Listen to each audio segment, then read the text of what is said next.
Բարև հարգելի գործընկերներ, բարև հարգելի դիտորդներ, հոդված 3 ակումբը սկսում է քննարկում, որը նվիրված է վերջերս վերստին ակտիվացած ամուսարի խնդրին,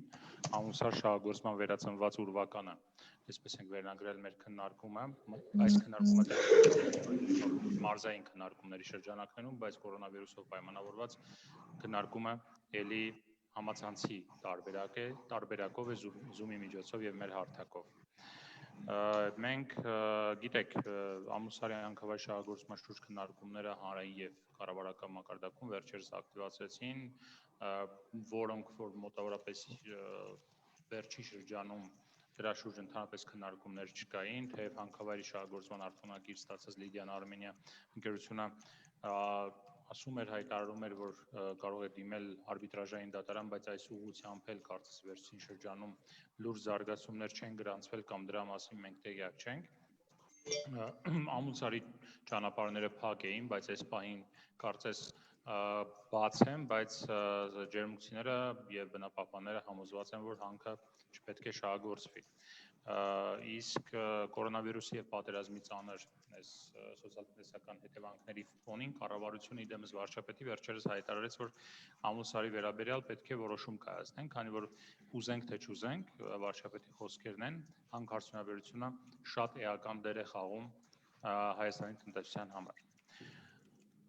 Այս հարցերը մենք քննարկելու ենք մեր բանախոսների հետ։ Նազարեթ Վարդանյան, բնապահպան իրավաբան, Թեմինե Ենոքյան, բնապահպան լրագրող, Գնդեվազի համայնքի բնակիչ եւ Շիրակ Բունյաթյանն է մեզ մի փոքր հետո միանալու քաղաքացիական ակտիվիստ, ջերմուկի բնակիչ, ինչպես նաեւ ներողություն եմ խնդրում քննարկման է միացել Հենրի Սարգսյանը, ջերմուկից հյուրանոցի սեփականատերը։ Շնորհակալ եմ քննարկմանը միանալու համար, հարգելի գործընկերներ։ Տիկին Վարդանյան, սկսենք եւ այս վերջին շրջանում մենք գրեթե քննարկումներ չունենք ամուսարի վերաբերյալ հանրային մակարդակում, աղմուկ չկար, ճանապարհները կարծես բաց էին, հա։ Ես ինչու կառավարությունը վերստին անդրադարձավ այս խնդրին։ Ինձ թվում է, որ նորից ճնշումները ուժեղացել են, օգտվելով հետպատերազմյան ժամանակահատվածից, եւ դա է պատճառը, որ նորից ակտիվացում է նկատվում եւ համացանցում Լիդիանի կողմից եւ կառավարության ներկայացուցիչների կողմից տարբեր այդպիսի հայտարարություններ են արվում։ Ինձ թվում է դրանով է պայմանավորված։ Եվ ինչի կարող են հանգեցնել իդեպ միայն ձեր կանխատեսումներով, ձեր փորձով, սա կլինեն ուղղակի հայտարարություններ, թե արդեն կարելի է սպասել սրանից հետո նաև լուրջ գործողություններ հանքի շահագործման հետ կապված հանքավայրի։ Սպասել գործողությունների միշտ պետք է եւ զգուշ պետք է լինել, զգոն պետք է լինել, բայց ես համոզված եմ, որ այդ հանքը չի շահագործվելու, որովհետեւ որևէ խելամիտ իշխանություն չի գնա ժողովրդի կամքի դեմ, այն էլ այսպիսի ծանր քաղաքական, տնտեսական եւ անվտանգային պայմաններում եւ եթե ողջամիտ որոշումներ կայացվեն եւ հեռատես լինեն քաղաքականություն իրականացնելու մեջ, այդ հանքը չպիտի շահագործվի։ Որովհետեւ հետպատերազմյան շրջանում առավել եւս վտանգավոր է դարել այդ հանքի շահագործումը, եթե իրենք ասում են տնտեսական ծանր վիճակով է պայմանավորված այս նոր որոշումների կայացումը կամ նախաձեռնությունները, ապա ես կարող եմ ասեմ, որ անվտանգության տեսակետից ավելի լուրջ է Ամուլսարի չշահագործելու հարցը դրվում, որովհետև ցամանը մոտեցել է Ամուլսարին 5-6 կիլոմետրի վրա է ուղիղ գծով եւ այդտեղ ունենալ 100 միլիոն տոննա ցիանիդային հարթակ 10 տարվա մեջ, դա ամբողջ Հայաստանի անվտանգությունն է խաթարում, այն էլ Հայաստանի ամբողջ խմելու ջրերի պաշարների 80%-ը վտանգի տակ են դրվում։ Բացի դրանից պատերազմից հետո մենք կորցրել ենք տարածքներ, արոտավայրեր, Սյունիքի մարզը արոտավայրերը կորցրել է եւ միակ արոտավայրը այն կողմից մնացել է Ամուrsարը եւ եթե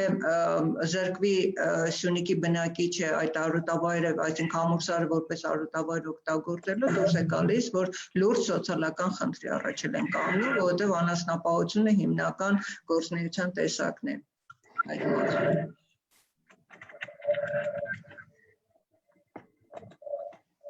Պարոն Սարգսյան, դուք որպես ջերմուկի բնակիչ եւ նաեւ բիզնեսով զբաղվող մարդ այնտեղ, հա, հյուրանոցների հետ կապված իհարկե հիմա ընդհանուր խնդիրներ կան, հանրապետությունով մեկ կորոնավիրուսով պայմանավորված, թեպետ իհարկե մարզերը շարունակում էին աշխատել, բայց դրա մասին չի խոսքը։ Այ ընդհանրապես ջերմուկի տուրիստական հեռանկարի տեսանկյունից, ջերմուկը որպես առողջարանային քաղաք, այս քննարկումները ինչպես են ընկալվում ջերմուկում, հա, ձեզ համար հարցը բաց է, փակ է, կողմ եք, դեմ եք, որովհետև կարծիքներն էլ այնպես չի որ միանշանակ են, հա, հյուրանոցի տերեր կային այնտեղ, որ ժամանակին ասում էին, որ պետք է շահագործվի, հիմա մտափոխվել են։ Ընդհանրապես ձեր կարծիք եւ ջերմուկցիների կարծիք այս հարցի շուրջ խնդրեմ։ Ընդհանուր ջերմուկցիների 90%-ից բարձր բոլորն էլ մտածում են, որ հանքը չպետք է շահագործվի, իսկ ինչ վերաբերում է այն հյուրանոցի տերերին, ովքեր որ ժամանակին կողմ էին հանքի շահագործմանը, իրենց հյուրանոցներում մնում էին լիցյանի աշխատողները, հանքի աշխատողները, որպեսզի գումար չկորցնեն, նրանք բաց ասում էին, որ մենք կողմ ենք, չնայած սրտի խորքում նրանք բոլորն էլ դեմ են եղել հանքի շահագործմանը։ Դա մի շատ պարզ պատճառ է, ճիշտ է, հիմա ասենք պատերազմի եւ կորոնավիրուսի պատճառով է, որ տուրիզմը կանգնել է, բայց կորոնավիրուսն էլ է գնալու եւ հետ պատերազմյան ժամանակաշրջանն էլ կանցնի, տուրիզմը նորից կսկսի գործել, բայց եթե Ամուrsարը շահագործվի, այդ դեպքում տուրիզմը ջերմուկում հավասարվելու է 0-ի, որովհետև մենք անդադ շփվում ենք տուրիստների հետ, տուրիստները բոլորն էլ միանշանակ պնդում են եւ ասում են այն կարծիքը, որ եթե հանկարծ շահագործվի Ամուrsարը, մենք ոչ մեկս ոչ կգանք ջերմուկ հանգստանալու, ոչ էլ ինչ որ մեկին խորհուրդ կտանք, ինչքան էլ հանքաբուժական լինի, ինչքան էլ բուժիչ ջրեր լինեն այնտեղ, միևնույն է այդ ռադիացիան, որ լինելու է, մենք ջերմուկում ոտք չենք տնելու։ Ընդհանրապես մի տենց բան էլ ասեմ, ջերմուկը ինքը երիտասարդ քաղաք է, ջերմուկի ստեղծմանը մասնակցել ենք եւ մենք, եւ մեր ծնողները, ծառատնկումներին ենք մասնակցել, քաղաքի շինարարությանն ենք մասնակցել, այնպես որ բանական մարդը երբեք իր սարքածը գետնով չի տա եւ ամեն ինչի պատրաստ ենք հանքի շահագործմանը դեմ լինելու։ Կգնանք ամեն քայլի, բայց հանքը չպետք է շահագործվի։ Միանշանակ հանքի շահագործումը վնաս է տալու ջերմուկի տուրիզմին, տնտեսական, սոցիալական բոլոր հարցերին եւ ջերմուկը կդառնա մի հատ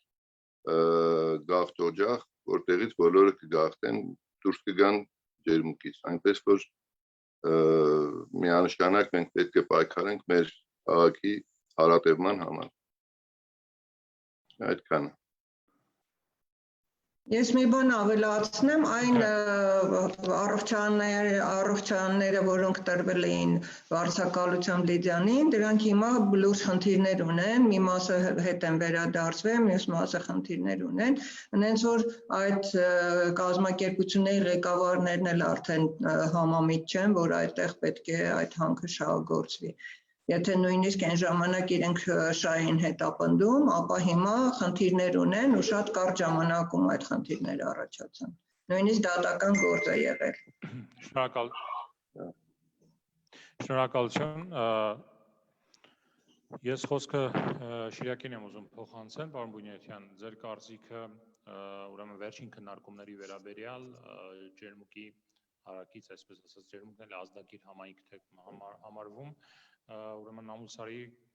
շահագործման հնարավորությունների վերաբերյալ կառավարությունը կարծես թե նորից մեսիջ է տալիս, որ ուզենք թե չուզենք պետք է որոշում կայացնենք։ Ինչպեսին կլինի որոշումը դեռ չգիտենք, բայց նաև կարևորում է հանքարդյունաբերությունը, իհարկե դա նաև տնտեսական տեսանկյունից բավական կարևոր է։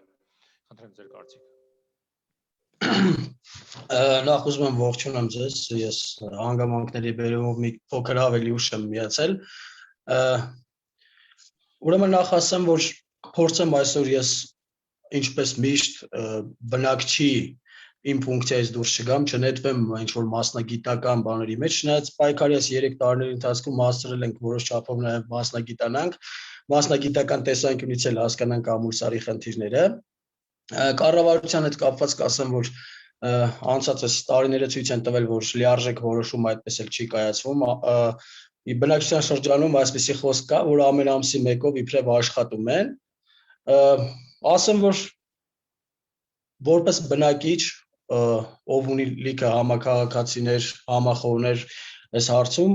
վստահ կարող եմ ասել, որ բնակչությունը դեմ է եւ նույնիսկ պատերազմից հետո ինչ-որ բան չի փոխվել։ Իսկ ինչ վերաբերում է իբրև տնտեսական շահ ներկայացնելը, ես ինքս մասնագիտությամբ տնտեսագետ չեմ, բայց պետք էլ չի տնտեսագետ լինելու համար լինել, որպեսզի հաշվարկենք, ասենք, պետությանը եկող օգուտներն ու վնասները։ Թեկուզ հենց աշխատատեղերի տեսանկյունից այս պահին ջերմուկում 1500-ից ավել աշխատատեղեր գոյություն ունեն, որոնք անմիջապես կապված են հանքաջրաբուժության եւ զբոսաշրջության հետ։ Այս ամեն ինչը վտանգելով մենք փորձում ենք կարճաժամկետ ինչ-որ ներդրում, կասկածելի ներդրում բերենք ի հաշիվ այդ աշխատատեղերի։ Սա իրոք խնդիր է։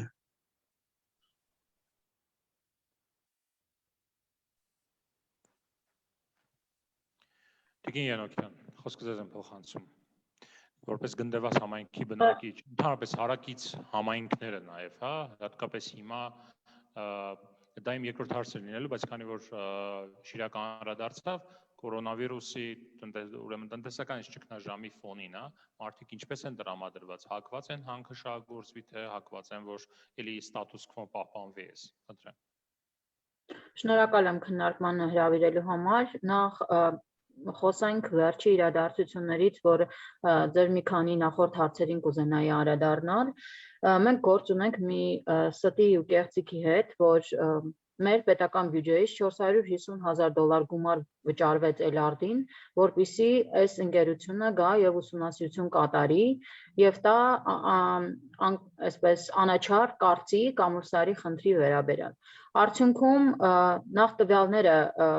պարզվեց, որ թերի են, նորմալ ուսումնասիրված չեն, ընկերության կողմից հավաքագրված չեն, բազմաթիվ փաստեր բացակայում են, որպեսզի կարողանան անաչառ կարծիք արտահայտել եւ այդ թերի կարծիքի վրա Էլարդը չկարողացավ եզրակացության գալ այնպիսին, որով որ կարողանար հստակ ասել, թե ինչ է վերջը լինելու, հա, այս փաստաթղթերի։ Միայն կարողացան ասել, որ այն վիճակով, որով որ դուք պատրաստվում եք որպես ընկերություն շահագործել, անդառնալի հետևանքներ է ունենալու։ Եվ այս կարծիքի հետ պարոն վարչապետը հաշվի չնստեց։ Սկզբում կոնֆերանսներ կազմակերպեց, թե որպեսզի տեսնեն, թե այս Էլարդը ինչ կարծիք ունի TRC ընկերության փորձագետների հետ միասին, եւ ոչ իրեն ցանկալի, ոչ վարչապետի սրտին ցանկալի ուրեմն կոնֆերանս տեղի ունեցավ թերևս, որտեղ բացահայտվեց, որ քննչական կոմիտեն հարուցած իր քրեական գործում խճճվել է եւ միտումնավոր Իվանյանը, որը որ այդ քննիչներ ուներ ազգակցական կապեր նախորդ բնապահպանության նախարար Արամայիս Գրիգորյանի հետ եւ չէր կարող անաչառ գտնվել այդ քրեական գործը քննելիս եւ դա անհեռանկար գործ էր ըստ էության։ Եթե անդրադառնանք բնակչությանը, գնդեված համայնքի բնակչությանը, գնդեվազում կարծիքները միշտ էլ տարակարծիք են եղել, բայց պետք է ասել, որ մեծամասնությունը դեմ է այդ հանքի շահագործմանը, իսկ այն փոքր խումբը, որը մշտապես խոսում է ինչ-որ օգուտներից եւ աշխատատեղերից, մի մասը մեծ ցանկությամբ ուրեմն հողեր է վաճառել եւ կարող եմ պնդել, որ կոռուպցիոն ռիսկերով են այդ գործարքները իրականացվել։ Մի մասն էլ ինչ որ փոքր աշխատատեղ ունեցել է եւ դրա համար փորձում է նորից վերադառնալ նույն ուրեմն գործունեությանը, ինչ նախորդ տարիներին իրականացրել է։ Ես կուզենայի վերջի բացահայտումների մասին խոսել, ուրեմն 2006 թվականից հետո, երբ որ Գնդեվազի գյուղապետը ընտրվել է Գնդեվազ համայնքում որպես գյուղապետ, մինչև 2016 թվականը, որովհետև 16-ից հետո խոշորացվել է համայնքը ջերմուկի մեջ, գյուղը, ուրեմն իր ղեկավարության ներքո իրականացվել են գործողություններ, որոնք քրեական գնահատական պիտի տրվի այդ գործողություններին։ Մասնավորապես Գնդեվազի գյուղապետը իր համայնքի ներսում, ուրեմն իր գերդաստանի եւ ավականու, ուրեմն աշխատակազմի անդամների տարբեր այս տեսակ անձանց միջոցով օտարել են համայնքին պատկանող տարբեր տեսակի չափերի հողեր, որոնք հետո վերավաճառվել են ընկերությանը հսկայական մեծ թվերով։ Ընդհանրապես մեկ թիվ կարող եմ հրապարակել, որը այսպես ընդհանուր ցույց կտա, այդ պատկերը, ստացվում է, որ Գնդեվազի գյուղապետի գերդաստանը $880,000 գումար է վաստակել, իսկ աճուրդով օտարված հողերի գինը, որը գյուղապետի հարազատների եւ իր շրջանակում է օտարվել համայնքից, կազմում է ընդամենը $1,000 կարգի, այսինքն $1,000 համայնքի հողերի վրա ծախսել են, աճուրդով օտարել են, հետո $880,000 գումար վաստակել են։ Ընկերությունը այս հետաքննությանը, որը հետք իրականացրել էր, պատասխանել է հետևյալ կերպ, որ դե այդ հողերը շատ հարմար դիրքում էին գտնվում, դրա համար այդ գինն է արժեցել։ Ստացվում է, որ Մկրտչյան ազգանունով բոլոր անձանց ուրեմն հողերը շատ այդպես հարմար դիրքում են գտնվել, դրա համար ընկերությունը այդ տեսակ մեծ գումար է տրամադրել եւ ընկերության Facebook-յան էջում հրապարակվել է տեղեկություն այն մասին, որ $2.8 միլիոն գումար է եւ դրանից մի քիչ ավել գումար է ուրեմն փոխանցել ընկերությունը ընդհանրապես Գնդեվազի հողերի առուծախի համար։ Արդյունքում, երբ որ մենք հաշվում ենք, թե Գնդեվազի գյուղապետի հարազատները եւ ավականին եւ այնտեղ հաշվապահը եւ աշխատակազմի այնտեղ ղեկավարը, այսպես ասած, իր ընտանիքը մոտավորապես 75-ից 80% այս գումարների ստացել են այդ մարդիկ։ Երբ որ խոսում ենք այդ համայնքում կարծիք ձևավորված մի վերջնական մի արդյունք, որ ցույց տանք, թե ինչպիսին է Գնդեվազում կարծիքը, պարզա, որ այս տեսակ մարդիկ գուցեև կողմ են եւ ունեն իրենց շահերը, դրա համար էլ այդ մարդիկ ունեն ցանկություն, որպեսզի այդ հանքի շահագործումը վերսկսի, այսինքն շինարարական աշխատանքները վերսկսեն։ Մինչդեռ այս գործողություններին պիտի տրվի քրեական գնահատական, մեկ դատական գործ է ընդամենը քննվում դատարանում, այն է Գնդեվազի գյուղապետի եւ իր որդու գործարքների մասին է խոսքը, որտեղ որ $810 համայնքից օտարվել էր հողը եւ վերավաճառվել էր ուրեմն ընկերությանը $305,000 սահմաններում։ Այս գործը քննվում է դատարանում եւ դրան չեն ավելացել, երկու ամսից ավել է ինչ հետքը հետաքննել էր, այս նյութերը հրապարակել է, բայց մենք չենք տեսնում, որ քրեաիրավական գնահատականը ավելացել է եւ այս գյուղապետի վրա նոր հոդվածներ են ավելացել եւ մեղադրանքը թարմացվել է։ Նման գործողություններ չեն արվել այս ընթացքում։ Եթե անդրադառնանք ընդհանրապես բնակչության նկատմամբ ընկերությունը ինչ տեսակ ճնշումներ է գործադրել, պետք է ասել, որ 20-ից ավել քաղաքացիական գործեր են քննվում ընկերության կողմից տարբեր զրպարտության եւ բարի համբավի տեսակետից եւ պիտի ասել, որ այդ բնակչության նկատմամբ ճնշումները մեծացել են։ Այսքանով երևի խոսքը սահմանափակեմ, եթե լրացուցիչ այլ հարցեր կունենաք, սիրով կպատասխանեմ։ Շնորհակալ եմ հարգելի բանախոսներ, ձեր կարծիքները ներկայացնելու համար։ Ամեն դեպքում կարծես թե հիմա ուրեմն գործը կանգնած է ամուսարի հետ կապված, գործընթացը կանգնած է, ճանապարհները բաց են եւ պետությանը ուրեմն Լիզյանի ներկայացուցիչները նշում էին, որ կարող են դիմել արբիտրաժային գործընթացի։ Այստեղ Տիկին Վարդանյանին եմ ուզում խոսքը փոխանցեմ։ Տիկին Վարդանյան, ինչ տեղի ունեցավ այս հատվածում, հա, այդ արբիտրաժի հետ կապված հստակ գործողություններ ձեռնարկվեցին, չձեռնարկվեցին, թե դա այսպես ասած հեշտ գործընթաց չէ եւ չի կարող ձեռնարկվել այս իրավիճակում։ Խնդրեմ, ձեր կարծիքը։ Արբիտրաժի մասին սկսեցին խոսել հեղափոխությունից հետո 18 թվականին, որովհետև մինչև այդ նախկին կառավարությունը կանաչ լույս էր տվել բոլոր հարցերի լուծմանը, հետո որ պատկերացրին, որ խնդիրներ կառաջանա, Լիդիանի կողմից այս վարկածը առաջ բերվեց եւ շատ հետաքրքիր էր, որ մի շարք падգամավորներ, կառավարության ներկայացուցիչներ շատ ոգեշնչված եւ ավելի մեծ գումարներ հռչակելով, որ մենք այդ կան գումարներ կտանք մեր բյուջեից եւ դեֆոլտ կլինի եւ այլն, սկսեցին քարոզչություն անել Իոքոտ Լիդիանի, որ եթե մենք թույլ չտանք, ապա մենք կկանգնենք արբիտրաժային դատանի առաջ եւ կորուստներ կունենանք։ Ես այն ժամանակ էլ հիմա էլ ասել եմ, որ Լիդիան Արմենիան եւ Լիդիան International որպես այդպեսին հիմա գոյություն չունի, վերակառուցվել է եւ 3 ֆինանսական կազմակերպության է անցել, իսկ Լիդիան Արմենիան ընդհանրապես որևէ շանս չուներ դատարանում այդ գործը շահելու, որովհետև օֆշորային Լիդիան International-ը օֆշորային գոտում է գտնվում եւ Լիդիան Resources Armenian նույնպես օֆշորային գոտում է գտնվել եւ այդ ներդրումները արել են այդ կազմակերպությունները, ոչ թե Լիդիան Armenian եւ այդ կազմակերպությունները մեր ներդրումների մասին օրենքով չեն կարող դիմել արբիտրաժ, որովհետև հավելված չկա, որ այդ ներդրումային օրենքը տարածվում է օֆշորային գոտում գրանցված կազմակերպությունների վրա։ Միայն եթե բրիտանական են կամ կանադական են կամ ամերիկյան են, միայն դրանց վրա է տարածվում։ Եվ տարբեր հակադիր կարծիքներ հնչեց մամուլում,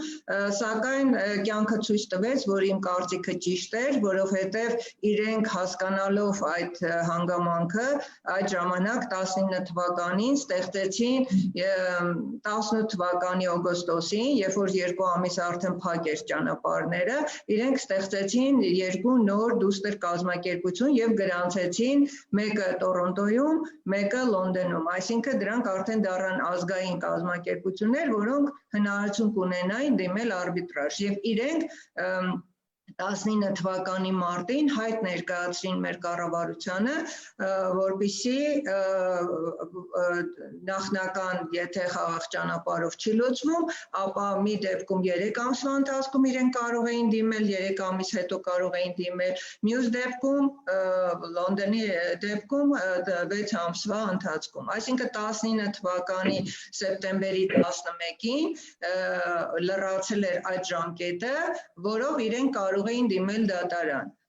դրանից հետո կարող էին դիմել դատարան, սակայն մինչև օրս, արդեն փաստորեն երկրորդ տարին է, իրենք որևէ նախաձեռնություն չեն արել, այսինքն այդ դիմողները պետք է լինեին նոր ստեղծված դուստր կազմակերպություններ, որոնք մի ցենտի անգամ ներդրում չէին արել, որովհետև այդ ճանապարհները փակ էին եւ ես այն ժամանակ ասեցի, որ իրենք չեն կարող որևէ, այո, դիմել կարող են, բայց որևէ հաջողություն չեն կարող ունենալ, որովհետև ռիսկը իրենց վրա է մնում, որ ինչու եք ստեղծել կամ ներդրում արել, երբ որ դուք գիտեք, որ 2 ամիս է ճանապարհները փակ են եւ այնտեղ խոչընդոտներ կա։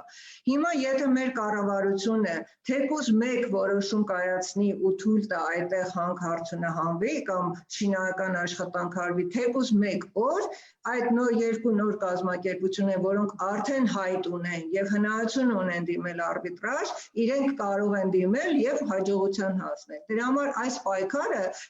նույնիսկ եւ դրա համար է նպաստում, որ մեր բյուջեից եւ մեր պետություն կորուստներ չլինի, մեր պետություն տնտեսական կորուստ չունենա։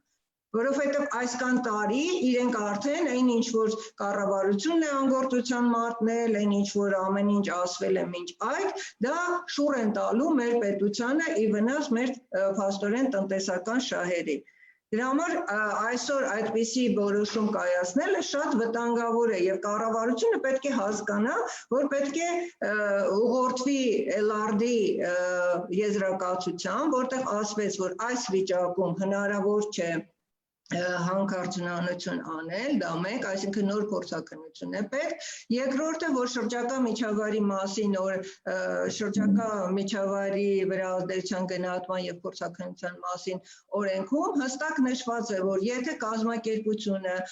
փորձաքննական եզրակացություն ստանալուց հետո 1 տարվա ընթացքում չի իրականացնում այն գործունեությունը, որի համար ստացել է փորձաքննական եզրակացություն, ապա փորձաքննական եզրակացությունը ուժը կորցնում է։ Իրենք ստացել են 17 թվականի ապրիլի 27-ին,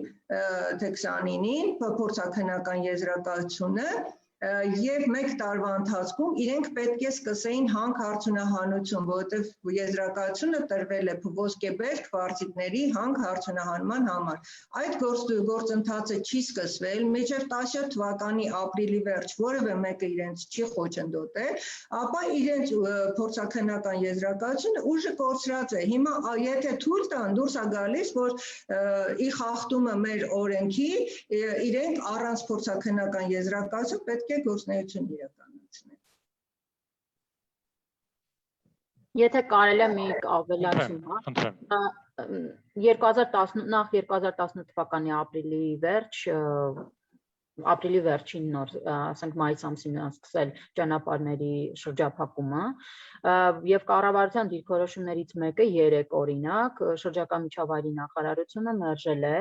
Լիջանի կողմից ներկայացված ջրօգտագործման հայտը, որով նրանք արփագետից 41.3 լիտր վարկյան ջուր վերցնելու իրավունք էին ուզում, այս հայտը մերժվել է, սա բավական հետաքրքիր ու կարևոր որոշում է կարծում ենք, 3 դրա մասին մենք տարածեցինք հաղորդագրություն, ուրեմն հայկական բնապահպանական ճակատը բոլոր արգումենտները, փաստարկները գրել ուղարկել էր նախարարություն, որով որ այդ հիմքի վրա էլ նախարարությունը մերժել է, թե Լիջանին ջուր տրամադրելու համար, արփայից ջուր նրանք չեն կարողանալու վերցնել։ Չգիտենք հետո գուցե էլի ուրեմն հայտ տան, որովհետև էլ էին կարծեմ դիմել նախորդ տարի, այս տարվա ամեն դեպքում հայտը մերժված է։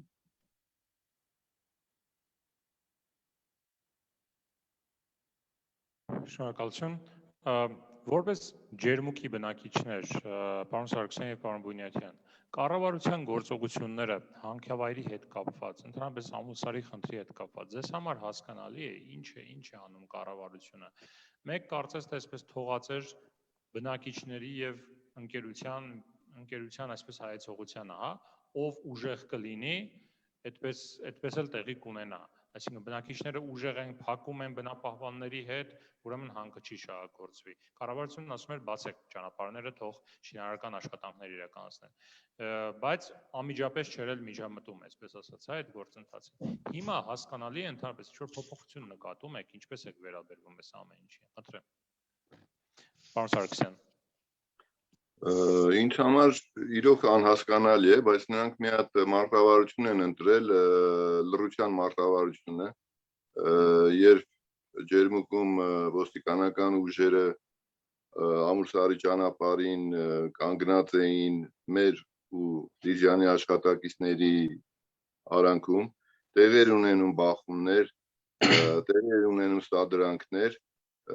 այդ ժամանակ էլ նույնիսկ կառավարությունը եւ ազգային ժողովի իմ քայլի պատգամավորները ոչ մեկը ոչ մի ձայն չհանեց, ոչ մի կարծիք չհայտնեց, թողեցին բախտի կմահաճույքին, այսպես ասած, եւ ի վերջո համայնքը հզոր էր, համայնքը ուժեղ էր, համայնքը միահամուռ կանգնեց ուսի տված, պահեցինք ամուսարը եւ չթողեցինք ամուսարի հանքի շահագործումը այդ ժամանակաշրջանում, իսկ այնուհետև էլ դե կորոնավիրուս, հետո պատերազմը,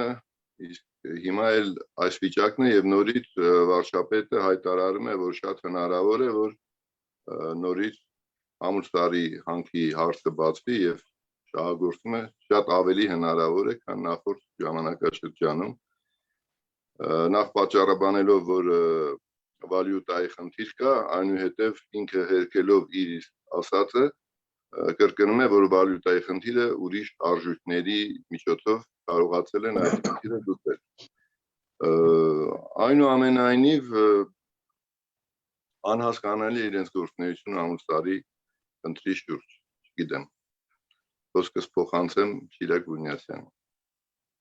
Շնորհակալություն։ Ինչպես իմ ավագ ընկեր Հենրիկ Սարգսյանը ասաց, բազմաթիվ իրավիճակներում մենք տեսել ենք կարելի այսպես ասել կառավարության անգործություն, երբ իրոք խնդիրը թողված էր բախտի քմահաճույքին, բայց նաև կա մի հարց այստեղ, որ չգիտես ինչու ես ոչ մի դեպքում բռնությունը չեմ խրախուսում եւ դեմ եմ բռնությանը, բայց երբ որ լինում էր բախումներ, մի տեսակ բնակիչները ավելի խտրական վերաբերմունք էին արժանանում, դա վկայում է արդեն բազմաթիվ քրեական գործերը, որ հարուցված են բնակիչների նկատմամբ, մինչ դա այդ մարդիկ իրենց վարքագծով ինչ որ բացասական առումով աչքի չեն ընկել, այսինքն եղել են օրինակելի քաղաքացիներ, իսկ երբ որ ամուլսարում են, սադրանքների արդյունքում ինչ որ բախումների են գնում, այդ մարդիկ արժանանում են, չգիտեմ, ինչ որ քրեական հետապնդման, ունենք դեպքեր, երբ որ նույնիսկ պահնորդները քաղաքացուն ուղղակի քաշ տալով մայրուղու վրայից քաշ տալով տարել են Լիզյանի կողմից վարձակալված տարածք եւ այնտեղ դաժան ծեծի են ենթարկել, նույնիսկ այդտեղ հերթապահող ոստիկանին, ով փորձել է միջամտել, իր նույնպես հարվածներ են հասցրել, բայց հիմա չգիտես ինչի այդ քաղաքացին է հայտնվել մեղադրյալի դերում, ասում են դու գնացել հրահրել ես, բայց առաջին օրերին այդտեղ եղած ոստիկանները պնդում են, որ ուղղակի այնտեղ թեթև լեզվակռվի չգիտեմ վիճաբանության արդյունքում մի քանի տասնյակ պահնորդներ ուղղակի քաղաքացուն քաշել դաժան ծեծի են ենթարկել։ Այսինքն իրավական գնահատականը անհամաչափ է եւ կարծում եմ խտրական, բացի դա չգիտես ինչի վերջին շրջանում կառավարության կողմից հարցը փորձում են դիտարկել ուղղակի տարաձայնություն բնապահպան ակտիվիստների եւ կառավարության միջև, ես բնապահպան ակտիվիստ շատ ընկերներ ունեմ, բայց այսօր կյանքը ցույց է տալիս, որ բնապահպանական խնդիրները մոլորակի վրա շատ են եւ գրեթե միշտ լինում են այդպես բնապահպան ակտիվիստներ, ովքեր որ չհանդուրժելով դա դուրս են գալիս պայքարի եւ կոպիտ ասած մի տեսակ սովորական է դառել, որ մոլորակի տարբեր հատվածներում կարա բնապահպանական խնդիրներից ելնելով ինչ որ ակցիաներ լինի։ Եվ կառավարությունը փորձում է հարցը ներկայացնել այդ տիրույթում, որ ամուլսարը դա ուղղակի հերթական բնապահպանական խնդիրն է, որ բարի մարդկանց դուրս չի եկել ուղղակի եւ դուրս են եկել պայքարի, բայց դա այդպես չի։ Ամուլսարը ինքը բազմաշերտ խնդիր է, մենք բազմիցս ասել ենք, որ եթե խոսում ենք իրավունքներից, եթե խոսում ենք ներդրողների իրավունքներից, մենք պետք է չմոռանանք, որ Ջերմուկը Հայաստանի այն փոքր քաղաքների, փոքրաթիվ քաղաքներից է, որտեղ որ ներդրումները շատ են, այսինքն ունենք առողջարաններ, հյուրանոցներ, հանքային ջրերի շշալցման գործարաններ, այդ մարդիկ նույնպես ներդրողներ են եւ իրենց իրավունքները նույնպես հաշվի չի առնվել եւ նույնիսկ ամուլսարում հանքշահագործել պատրաստվող ընկերությունը չի կարողանում տալ երաշխիքներ, որ իր գործունեության հետևանքով այդ գործող բիզնեսները վնասներ չեն կրել, որտեվ աշխարհում մինչ այս պահը չկա մի օրինակ, որտեղ օրինակ ասենք հանքաջրաբուժական առողջարանը եւ մետաղական բաց հանքարդյունաբերությունը իրար հետ կարողանում են մեկը մյուսին չխանգարելով բարգավաճել։ Սա ուղղակի անտրամաբանական է եւ կարծում եմ իրենց պնդումները մենք բազմիցս լսել ենք, որ վարչապետը նշված հարցի շուրջ խոսելու ժամանակ սիրում է օրինակներ բերի, այ օրինակ այս շենքը, որ մենք նստած ենք, կառուցվել է ինչ որ բնապահպանական խնդիրներ առաջացնելու արդյունքում, բայց հիմա լավ շենք է եւ այլն, չգիտեմ, մեքենաներ օրինակ բերում, բայց իրականում կամ վարչապետը ուղղակի տեղյակ չի, թե ինչ է հանքարդյունաբերությունը եւ դրա հետևանքները, որ այդպիսի համեմատություն անում, կամ ուղղակի դա խնդրից խուսափելու մեղմ ձև է, այսպես ասենք։ Շնորհակալ եմ հարգելի գործընկերներ եւ ամփոփելով մեր քննարկումը եկեք հասկանանք, այսինքն ինչպիսին է լինելու ըստ ձեզ կառավարության գործողությունները առաջիկայում, ինչպիսին կարող են լինել եւ ինչպես են տրամադրված ուրեմն բնակիչները եւ բնապահպանները այս հարցում։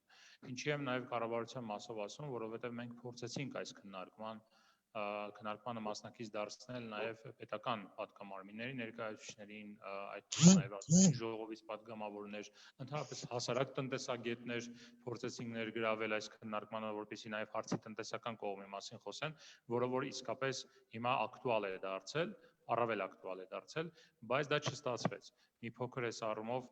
հիմա մենք մեր քննարկումը տեղի է ունենում, այսպես ասած, միայն մի կողմից, որովհետև մարդիկ եք բնապահպաններ, ներկայացուցիչներ, որոնք որ ունեք մեկ կարծիք այս հարցի շուրջ, բայց ամեն դեպքում տեղեկացնեմ նաև մեր լսարանին, որ մենք փորձել ենք այդ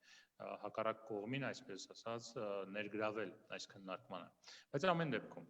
ինչպիսին կարող են լինել կառավարության գործողությունները եւ ինչպիսին է տրամադրվածությունը բնապահպանների եւ ուրեմն տեղի բնակիչների։ Թեմին է ձեզնից սկսենք։ Նախ ասեմ, ոչ ձեր փորձերը տարբեր պատգամավորների տնտեսագետների ներգրավելու շատ ողջունելի է, բայց դրանք այսպես ասած ձախողվում են, որովհետև ընկերությունը պարբերաբար ուրեմն դատական հայցեր է ներկայացնում այդ մարդկանց նկատմամբ, պատգամավորների, փաստաբանների, լրագրողների,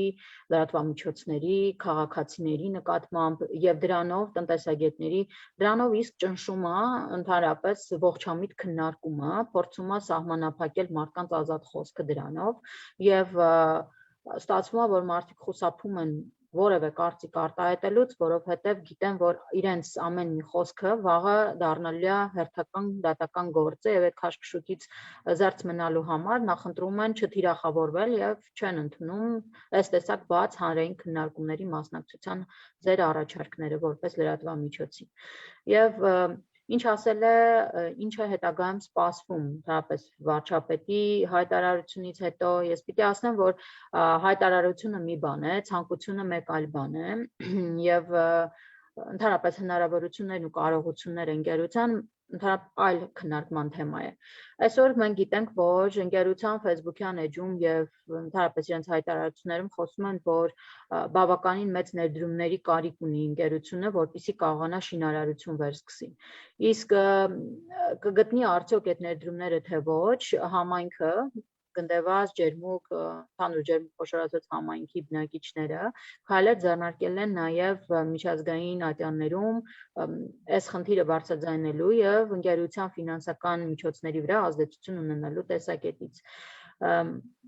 Մեր բնակչությունը դիմել է վզեպի բողոքարկման մեխանիզմին,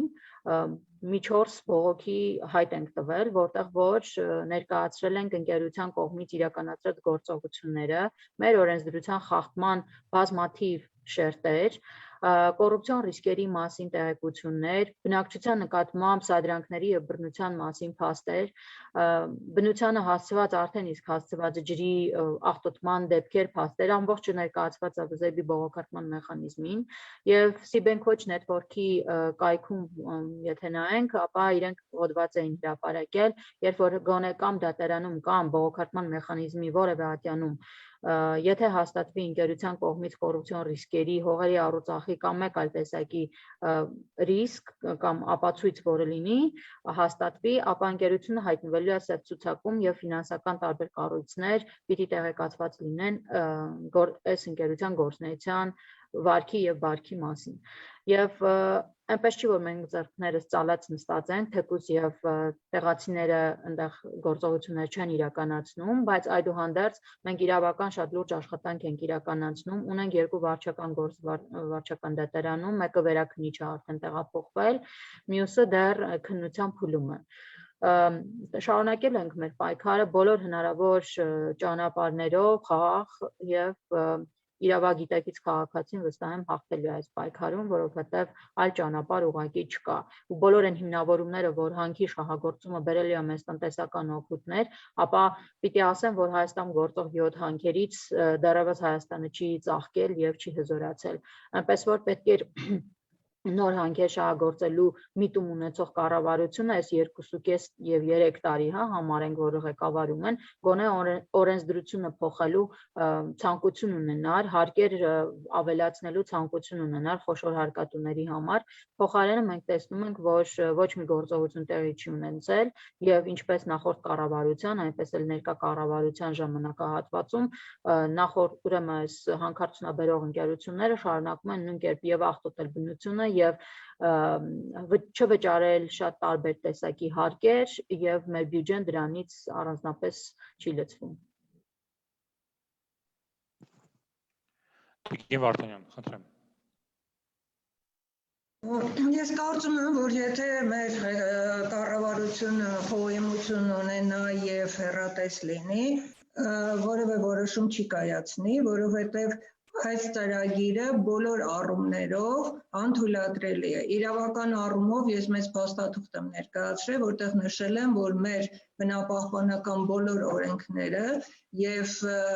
բնապահպանության ոլորտի վավերացրած բոլոր միջազգային կոնվենցիաները այդ թույլտվություններով խախտվել են եւ նման պայմաններում չի կարելի իրավական տեսակետից այդ ծրագիրը իրականացնել։ Բնապահպանական տեսակետից բազմաթիվ միջազգային եւ տեղական փորձագետները ասել են ռիսկերը, վտանգները եւ ջրային ավազանի, սևանի, օդի, ռադիացիայի, մարդու առողջության, կենսաբազմազանության բոլոր առումներով վտանգավոր է, անթույլատրելի է եւ այդ ռիսկերը անկառավարելի են։ Անվտանգության, ազգային անվտանգության, երկրի անվտանգության տեսակետից արդեն ասեցի, որ սահմանը մոտեցել է եւ այդ հարթակը 100 միլիոն տոննա թափոն ցիանիդային հարթակ ունենալը, դա ընդհանրապես մի ռումբ է, որը մեր սրտում պետք է պահենք ու անընդհատ այդ վտանգը մեր գլխի վերևում լինի, մանավանդ որ տեսանք պատերազմի ընթացքում, թե որ օբյեկտներն էին Հայաստանում եւ Արցախի տարածքում թիրախավորում թշնամու կողմից, այդ թվում եւ կոչամբարներն էին, եւ բոլոր փորձագետները հարցնում են, թե այդ ջուրը, որը այդ հարթակի վրա է լինելու, ոնց է հեռացվելու, որևէ ձև չի երևում, թե այդ ջուրը ոնց է հեռացվելու, այսինքն եթե նույնիսկ հեռացում չկա, այդ 100 միլիոն տոննայի պահանջող հեղուկ մասան պետքա գոլոշանա եւ ցիանիդային եւ թթվային անձրևների տեսքով տարբեր տարածքներում երկրագնդի եւ այդ թվում հենց առաջի հերթին ջերմուկի եւ գնդեվազի վրա այդ անձրևները թափվեն։ Ինչ վերաբերում է տնտեսական տեսակետից, տնտեսության զարգացման տեսակետից, մեր կառավարությունը մինչ օրս ոչ վնասները, ոչ օգուտները չի հաշվել, իսկ ես կարող եմ ասել, որ տասնամյակներ շարունակ եւ հարյուրամյակներ շարունակ Վայոց ձորի մարզի մասով կարող եմ ասել, զարգացել է այդտեղ որոշակի ուղղությամբ տնտեսություն։ Ջերմուկը որպես առողջանային քաղաք եւ Վայոց ձորը որպես պտղաբուծության եւ գինեգործության կենտրոն, մանավանդ պատմամշակութային օբյեկտներ կան եւ փաստեր կան, որ փաստորեն գինեգործությունը հազարամյակների պատմություն ունի Արենիում, Եղեգնաձորում եւ այլն։ Եվ վերջերս ես հանդիպել եմ գինեգործների հետ Եղեգնաձորի եւ Արենու, նրանք հատուկ այգիներ են հիմնել, որպեսզի ուրիշից խաղող չգնեն եւ իրենք հետևեն, թե ինչ պայմաններով է այդ խաղը աճեցնում, որպեսզի այնտեղ թունակի միկատներ, ծանր մետաղներ եւ այլն չլինի, որովհետեւ արդեն դուրս են եկել արտաքին շուկա եւ մեծ հաջողություններ ունեն մեդալներ եւ այլն, հիմա իրենք էլ են բողոքում, որովհետեւ արփագետի ջրից պետք է օգտվել եւ արփագետը աղտոտվելու է, որովհետեւ այդ արտահոսքը որևէ մեկը չի կարող կառավարի եւ իրենք արդեն տագնապի մեջ են եւ իրենք էլ են բողոքում, որ իրենց բիզնեսներին, որ միլիոնների ներդրում են արել, արդեն հեղինակություն ունեն արտաքին շուկայում եւ արդեն շահույթ են ստանում այնտեղ, իրենք դա կորցնելու են։ Այսինքն եթե մենք ասում ենք, որ մենք վալուտայի խնդիր ունենք, պետության համար որևէ նշանակություն չունի, հանքաքար է տանում, թե գինի է տանում, դիմացը վալուտա բերում մեր երկիր, թող գինի արտահանեն, թող գյուղ մթերք արտահանեն, ու դրանից մեր բնակչությունը կօգտվի միայն, ոչ թե մեր բնական պաշարները տանում են ու դրսի գործարարները հարապատիկ ավելի շատ եկամուտ են ստանում, որովհետև հանքաքարից ինչ ասես հանում են, իսկ ստեղ մենք միայն այդ վնասները եւ պոչամբարների այդ բաներն ենք ստանում եւ տնտեսական առումով ասեմ, որ կյանքը ցույց տվեց այս տարիների ընթացքում, որ այն ինչ որ ասում են, որ իրենք խոշոր ներդրող են, նույնիսկ այլ վերջերս նոր էկոնոմիկայի նախարարը ասեց, որ դա լինելու է առաջին հարկատուն, բայց թվերը ցույց են տալիս, որ անցյալ տարվա դեկտեմբերից արդեն Տորոնտոյի բիրժայի ցուցակից հանվել է Lydian International-ը եւ սկսվեց այնտեղ Օնտարիոյի դատարանի գործընթաց հակասննկացման, հետո սննկացման process Ջերսիի դատարանում եւ 20 թվականի սեպտեմբերի 11-ին կա Ջերսիի դատարանի որոշում, որ վերակառուցվում է եւ Lydian International-ը վերակառուցվում է եւ նշանակվում են լուծարողներ, այսինքն ըստ էության դա սննկացման process է, որտեղ լուծարողներ են նշանակվել եւ ամբողջ ակտիվները անցել են վարկատու 3 կազմակերպությունների, այսինքն այսօր Lydian International-ը ինքը նույնիսկ որևէ ակտիվներ չունի եւ դա խոսում է նրա մասին, որ ոչ պարտաճանաչ վարկառու է եղել եւ ժամանակին չի կարողացել իր վարկերը փակել եւ այն, որ ինքը 2009 թվականից ունենալով թույլտվություն հանքարդյունահանման համար միջև օրս հանքարդյունահանություն չի սկսել, դա էլ է խոսում նրա մասին, որ իրենք ֆինանսապես այդպիսի կայուն վիճակի մեջ չեն եղել եւ իրենց նպատակը հենց հանքարդյունահանությունը չի եղել եւ այլ նպատակներ են հետապնդել եւ դա խոսում է նրա մասին, որ իրենք ոչ թե փորձում են ինչ-որ մեծ ներդրումներ անել եւ այդ հնարավորությունները չունենել այդ ներդրումներ անելու եւ այն ինչ որ ասում են որ 400 միլիոն եւ այլ, դա որևէ մեկը չի ստուգել, թե ինչի համար է այդ 400 միլիոն ներդրում արվել կամ արվել է թե չի արվել, դա մեկ, երկրորդը, եթե այդ գումարը արվել է եւ այս 15 տարվա ընթացքում որևէ փորձ չի արվել հետ բերվել, այսինքն բիզնեսը անել, հանքարդյունահանություն սկսել, դա էլ մտածելու տեղիք է տալիս, այսինքն դա այս ամբողջ այս 15 տարվա պատմությունը, որը իրենք այստեղ գործում խոսում է նրա մասին, որ որևէ տնտեսական օգուտ մեր երկրին չի բերել եւ 1-2 տարի միայն շինարարություն է արել եւ 200 հոգու ցածր աշխատավարձով միայն եկամտային հարկ է վճարել, այն էլ մենք տվյալներ պահանջեցինք, այդպես էլ չստացանք։ Միջազգային վարկանիշի առումով մենք մեծ կորուստներ կունենանք, որովհետեւ արդեն կան կազմակերպություններ, որոնք դուրս են եկել, օրինակ հենց ի սկզբանե շատ հայտնի հանքարդյունահանող կազմակերպություններ իրենց գործընկերը Newmont կազմակերպությունը եւ այդ Newmont-ի արկայությամբ էր, որ իրենք տարբեր միջազգային կազմակերպություններից կարողացան այդ գումարները ստանալ, բայց Newmont-ը շատ շուտ հասկացավ, թե ինչ ծրագիր է սա եւ դուրս եկավ։ Դրանից հետո 17 թվականին մեր դիմումների հիման վրա միջազգային ֆինանսական կորպորացիան համաշխարհային բանկի դուրս եկավ փաստորեն հրաժարվեց ֆինանսավորումից հիմնված իրենց օմբուդսմենի եզրակացության հիման վրա, որտեղ բազմաթիվ խախտումներ էր նշված եւ կենսաբազմազանության մասով եւ ջերմուկի բրենդի, ջերմուկի գնդեվազի տնտեսական վիճակի եւ այլը։ Հիմա մենք դիմել ենք փաստորեն Վզեբին, որպեսի նրանք էլ իրենց եզրակացությունը տան այդ խախտումների վերաբերյալ, դիմել ենք մի շարք կոնվենցիաների քարտուղարությանը, այդ թվում Բեռնի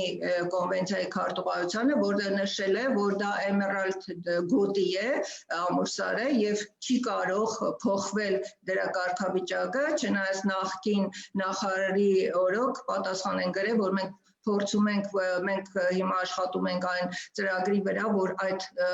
ցուցակից հանենք այդ էմերալդ գոտիների ցուցակից, բայց Բեռնի կոնվենցիայի քարտուղարությունը պատասխանել է, որ դուք չեք կարող դա հանեք, որովհետև դուք 15 էմերալդ գոտի նշել եք եւ դրանով դարել եք այդ կոնվենցիայի կողմ եւ դուք պարտավոր եք այդ բոլոր գոտիները պահպանել եւ պակասացնելու իրավունք չունեք։ Դա մեկ։ Երկրորդը ազգային ժողովի հանձնաժողովը հանքարդյունաբերության դիմել էր պատմամշակութային արժեքների պահպանության կոնվենցիայի քարտուղարության եւ նրանք ասել էին, որ այո, այդ այդտեղ գրանցված է 54 մեր մշակույթի նախարարության կողմից գրանցված է եղել 54 պատմամշակութային օբյեկտներ, բրոնզի եւ քարի դարի, դամբարաններ եւ այլը, եւ այդ սերտիֆիկատները, այդ վկայականները թարգմանված ուղարկել էինք իրենց եւ նրանք պատասխանել են, որ դա նրանց պաշտպանության ներքո է եւ հիմա պետք է գործընթաց սկսենք մեր ՅՈՒՆԵՍԿՕ-ի գրասենյակի միջոցով դիմել այդ կոնվենցիայի քարտուղարությանը, որպեսզի այդ գործընթացը սկսվի։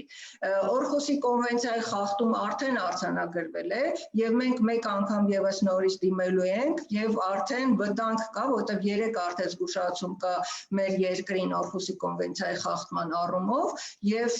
մենք այդպես էլ հետեւություններ չարեցինք։ Ջերմուկցիներին այս քննարկումներին չներգրավելը խոսում է, դա շատ կոպիտ խախտում է Օրխոսի կոնվենցիայի եւ մենք հիմա նորից պետք է դիմենք Օրխոսի կոնվենցիային եւ արդեն վտանգ կա, որ մեզ ընդհանրապես դուրս կհանեն կոնվենցիայից։ Դա մեծ վտանգ կլինի մեր միջազգային վարկանիշին։ Այսինքն բոլոր առումով եւ միջազգային կոնվենցիաների առումով եւ միջազգային ֆինանսավորումների առումով եւ միջազգային դատարանների, Ջերսիի, Օնտարիոյի մյուս դատարանների որոշումներով հիմնավորվում է, որ այս կազմակերպությունը այստեղ եւ տնտեսապես, եւ էկոլոգիապես, եւ մյուս բոլոր առումներով այն կազմակերպությունը չի, որը կարող է օգուտ բերել մեր երկրին։ Հակառակը դա նրանց գործունեությունը կարող է լուրջ հետևանքներ ունենալ։ Բացի դրանից կառավարության առումով ասեմ, որ եթե կառավարությունը այս ծանր քաղաքական իրավիճակում որոշում կայացնի եւ գնա ջերմուկի եւ Վայոց ձորի բնակիչների կամքին հակառակ, մանավանդ որ մենք գիտենք Վայոց ձորի մարզի 12000 բնակիչների ստորագրությունները, որ պետք է այդ մարզը հանքարդյունաբերությունից ազատ գոտի հռչակել, տարածք հռչակել, ապա դա լուրջ հետևանքներ կունենա եւ իշխանության համար եւ ուզում եմ որ տնտեսական տեսակետից նույնպես նշեմ, որ արդեն ասել եմ, որ եթե հիմա թույլտվություն տրվի, իրենք հնարավորություն այդ երկու նոր ստեղծված կազմակերպությունները հնարավորություն կունենան դիմել միջազգային արբիտրաժ եւ արդեն լուրջ խնդիրներ կառաջանա մեր երկրի համար եւ նույնիսկ եթե շահեն, եթե իրենք այդ գործը չշահեն, նույնիսկ այդ դատական ծախսերը, որը հսկայական գումարները, ելի մեր բյուջեի համար լուրջ հետևանքներ կարող է ունենալ։ Եվ ես կարծում եմ, որ ղեկավարվելով LRD եզրահանգման, եզրակացության եւ միջազգային այլ կազմակերպությունների, տեղական կազմակերպությունների որոշումներով, եզրակացություններով պետք է կառավարությունը ողջամիտ որոշում կայացնի եւ որևէ նոր թույլտվություն չտա առանց նոր փորձաքննություն անելու։ Բացի դրանից Հայաստանի վարկանիշի վրա ազդում է նաև այն, որ արդեն միջազգային կառույցները հետաքրքրվում են ակտիվիստների եւ ջերմուկի բնակիչների հետապնդման գործերով եւ արդեն բազմաթիվ միջազգային կազմակերպություններ իրենց եզրակացությունների եւ իրենց հաշվետվությունների մեջ նշել են, որ Հայաստանում հետապնդում է դատական, քրեական, վարչական հետապնդումներ են տեղի ունենում, ազատ խոսքի սահմանափակումներ եւ այլն, դա էլ է ազդում մեր միջազգային վարկանիշի վրա եւ ես կարծում եմ, որ այս բոլոր հանգամանքները հաշվի առնելով մեր կառավարությունը նման որոշում չպետք է կայացնի։ Շնորհակալություն։ Եվ խոսքը ջերմուկցիներին։ Պարոն Սարգսյան, պարոն Բունյատյան, ձեր կարծիքները։ Պարոն Սարգսյան, խնդրեմ։ Ես երկու բառով իմ սուբյեկտիվ կարծիքը ասեմ, որ կառավարության հետագա քայլերը կառավարությունը ամեն դեպքում մինչև ընտրություն ոչ մի քայլ չի ձեռնարկի, այսպես հայտարարությունը հայտարարեց ու վերջ ձեռքերը կլվակ սպասի ընտրությանը եւ ընտրության արդյունքներին։ Որ ճիշտն ասեմ, ես էլ հուսով եմ, որ հաջորդ այս արտահերթ ընտրության հետևանքով կընտրվեն ավելի պետականամետ, ավելի խելամիտ, ավելի մասնագետ մարդիկ, որոնք մեր երկիրը կհանեն այս ճգնաժամային իրավիճակից, այդ թվում նաև ամուսարի միջոցով ջերմուկ քաղաքի տուրիզմի հարցերը կլուծվի։ Այսքանը։ Շնորհակալություն, պարոն Բունյատյան։ Ուրեմն ես կարծում եմ, որ վարչապետի հայտարարությունները, որ այլ ընտրանք չկա եւ այլն կամ ամուսարի հետ կապված մի քանի ակնարկները, որ հնարավոր է շահագործվի, ավելի շատ պայմանավորված էր պատերազմից հետո ստեղծված իրավիճակը հասկանալու համար, քանի որ մենք տեսել ենք, որ կորոնավիրուսի հետևանքով երբ որ տնտեսությունը ճգնաժամ ապրեց, այդ ժամանակ նույնպես ակտիվացան նման խոսակցություններ, կարծում եմ ուզում են համայնքում հանրային տրամադրությունը հասկանան եւ տեսնեն, եթե բարենպաստ է իրավիճակը, իրական քայլեր անեն, այս անգամ եւս պատերազմից հետո տնտեսական հետևանքների պատճառով կարծում եմ ուղղակի ազդակները հասկանալու համար արվեց այդ հայտարարությունները, բայց ի ուրախություն մեզ դա հանրության կողմից բուրըն արձագանքի արժանացավ, որ մարդիկ դեմ են, ասեմ նաև, որ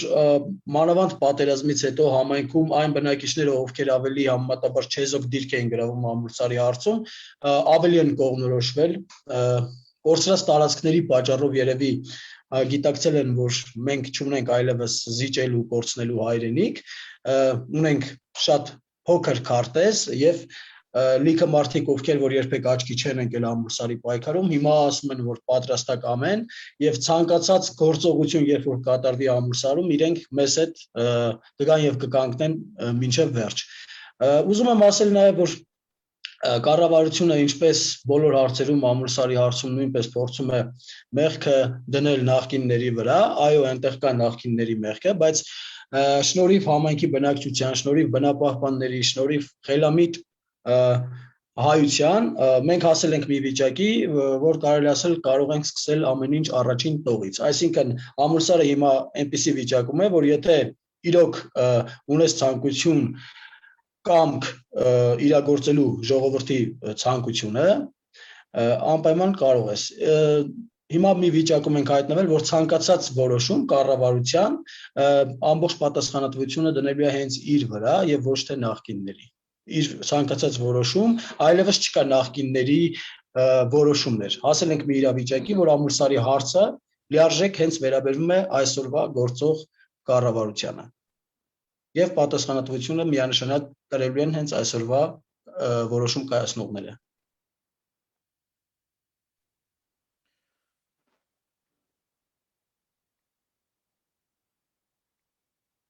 Շնորհակալ եմ, հարգելի գործընկերներ, քննարկմանը մասնակցելու համար, շնորհակալ եմ հարգելի հետևորդներ, դիտողներ, մեզ հետևելու համար։ Մենք քննարկեցինք հոդված 3-ի հարթակում ամուսար շահագործման վերակենդանացված ուրվականը, մեր բանախոսներն էին Նազելի Վարդանյանը, Թեմինե Ենոքյանը, Շիրակ Բունյատյանը եւ Հենրի Սարգսյանը։ Այս քննարկմանը մենք հրավիրել էինք նաեւ, այսինքն փորձել էինք ապահովել ներկայությունը նաեւ պատկան մարմիններից, այդ թվում ազգային ժողովից, ինչպես նաև փորձել էինք ուղղակի տնտեսագետ փորձագետների ներգրավել, բայց տարբեր պատճառներով դա չստացվեց։ Շնորհակալություն ձեզ, մինչ նոր հանդիպում։